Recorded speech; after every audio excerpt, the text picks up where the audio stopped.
Fala, rapaziada de Lore de volta, finalmente! Estamos de volta. Eu estou gravando esse episódio após gravar o episódio 2. O episódio 2 já está gravado, eu devo lançar ele amanhã. Eu vou fazer 2 episódios que são aqueles episódios conta alguma coisa, né? Que é explicando algumas coisas. Como eu tinha feito no último episódio, eu falei que eu ia montar alguns decks com as cartas iniciais.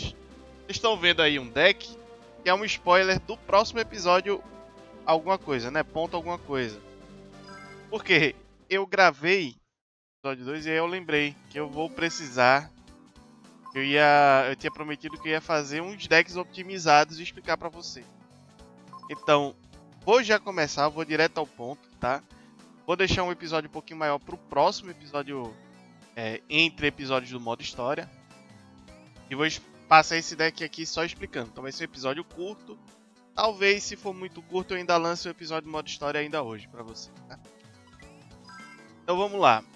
Alguns decks bem iniciais mesmo, tá? O deck de gelo. Esse deck aqui só estão com as cartas que você consegue nos 3 primeiros packs, ou seja, bem no início ali, com aquelas recomendações que eu dei. Algumas coisas que tenho para pontuar aqui. Algumas cartas elas estão mais voltadas para aumentar um pouco o ataque. É o caso da Estandarte da Coragem, o próprio Pinguim. Ele tem um efeito bom, mas ele geralmente é uma carta que aproveita e dá uma aumentada um pouquinho no ataque, porque os ataques são muito baixos, né?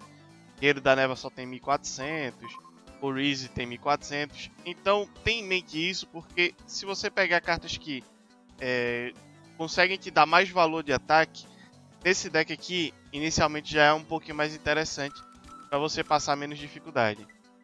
No deck adicional, no extra deck, eu não tinha adicionado aqui, mas você já tem uma base boa aqui de cartas para usar. Então pode botar Catastor, Brionac, o Lauren, a gente, né? Flamvel, o Gaia, o Goyo, o Shworm. Pode botar um desse, pode botar um desse. E pode completar com o que você tiver disponível, tá? No geral, esse acho que é um dos decks mais basicões, assim. Não tá tão forte, mas já te permite farmar. E a ideia desse vídeo é principalmente essa, tá?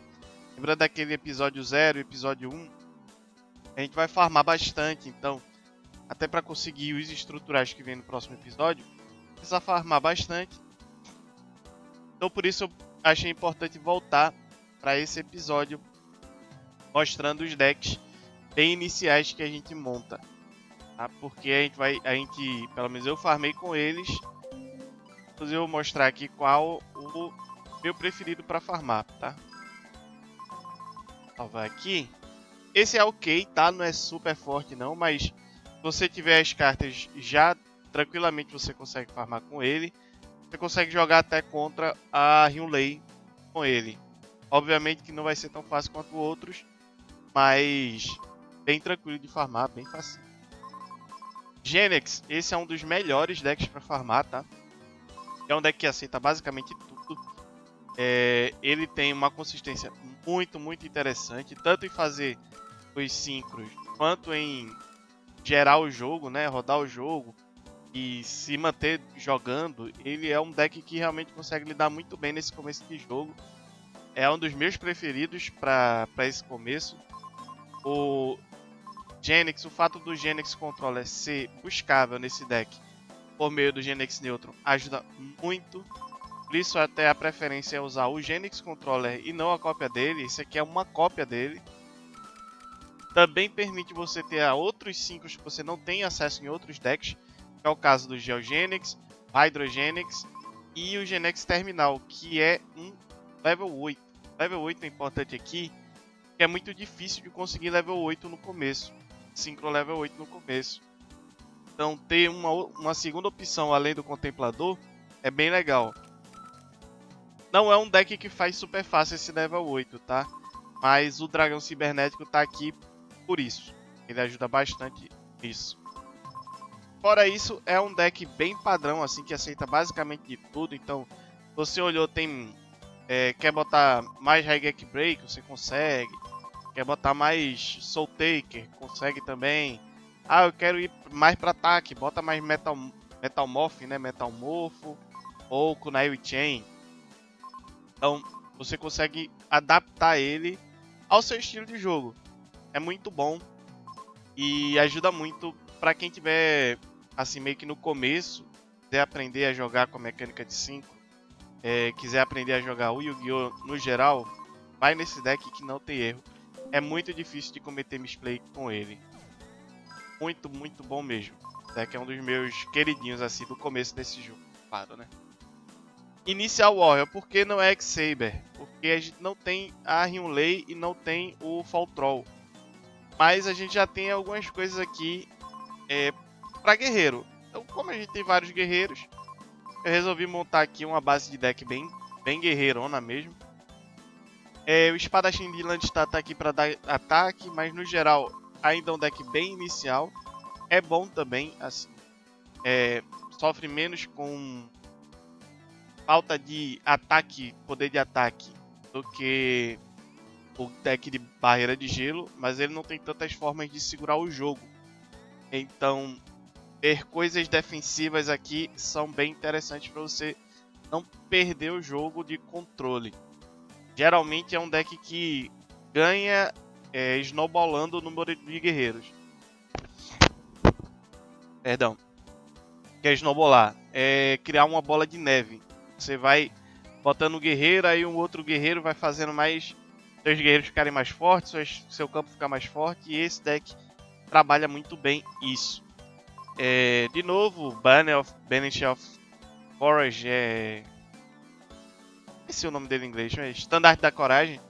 Ele tá aqui mais para aumentar um pouco o ataque, ajudar nesse efeito Snowball. Mas se você tiver de Ally Forces, pode colocar também, que é muito bom nesse deck. Tá? No geral, esse é um deck que é muito bom para farmar aqueles 3 primeiros personagens que ficam na primeira página, porque eles não têm ataque muito forte, então você consegue colocando seus guerreiros um atrás do outro e aumentando o ataque deles e criando um campo que simplesmente os personagens ali não conseguem lidar. Seguindo aqui, dos melhores decks para iniciar, tá? Esse deck é absurdo. Absurdo. Sério. É muito forte, é muito poder de ataque. E ele só é possível se você comprar o pack World Championship Edition 1. Que eu expliquei, eu acho que eu já expliquei nesse último vídeo. Se não, eu devo ter explicado no episódio que vai sair.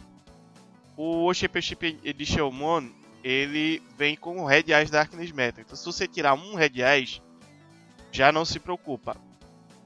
Vai normal nas outras boxes, se você tiver indo normal. E pega as outras cópias do Red Eyes no Password, na maquininha. Porque ele é a carta principal daquele pack ali. Porque o resto aqui é basicamente dragão forte. Tá? Aqui, como eu não tenho tantos dragões para usar, eu estou usando o soldado, que vem também naqueles packs. Soldado do Vale das Nevas, né? O Soldier of Mist Valley. Ele é muito bom também porque ele consegue voltar as coisas pra mão do oponente no final da etapa de dano, então consegue resolver alguns problemas. Esse pessoalmente foi o deck que eu usei para farmar, tá? Mas usei para farmar foi esse aqui porque ele, além de ser rápido, ele é muito forte. Simplesmente é muito forte. Aceita também a maioria das coisas, a questão é só line-up de monstros mesmo. São monstros dragões, então se você tiver dragões melhores, e logo eu devo trazer umas atualizações desses decks de dragão, decks que eu estou mostrando aqui, conforme a gente for decorrendo aí pro modo história, pelo modo história, aí eu vou trazendo atualizações, decks novos, melhorias nesses decks. Essa aqui é a inicial, que é justamente para você poder farmar legal aqueles personagens no modo World Championship e não passar muita raiva, não passar dificuldade. Beleza, expliquei dragão, eu acabei voltando para a tela inicial, coisa que eu tentei não fazer várias vezes. Vou dar uma aceleradinha aqui. A gente já tá acabando. Isso mesmo. O último é o Mist Valley. Mist Valley é também um excelente deck. É um deck super controle. E o principal motivo para você montar o Mist Valley é o ataque de Ícaro e a lei de Arpia.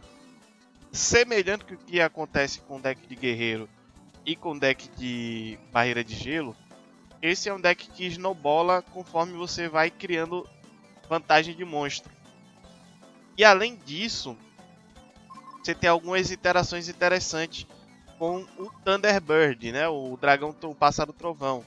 Quando você consegue colocar coisas que voltam para a mão, o Thunderbird, e dão efeitos, como é o caso do Xamã. O Xamã volta o Thunderbird para a mão, ganha 500 de ataque, e o Thunderbird volta de forma especial. Então, essas pequenas interações acabam funcionando muito bem.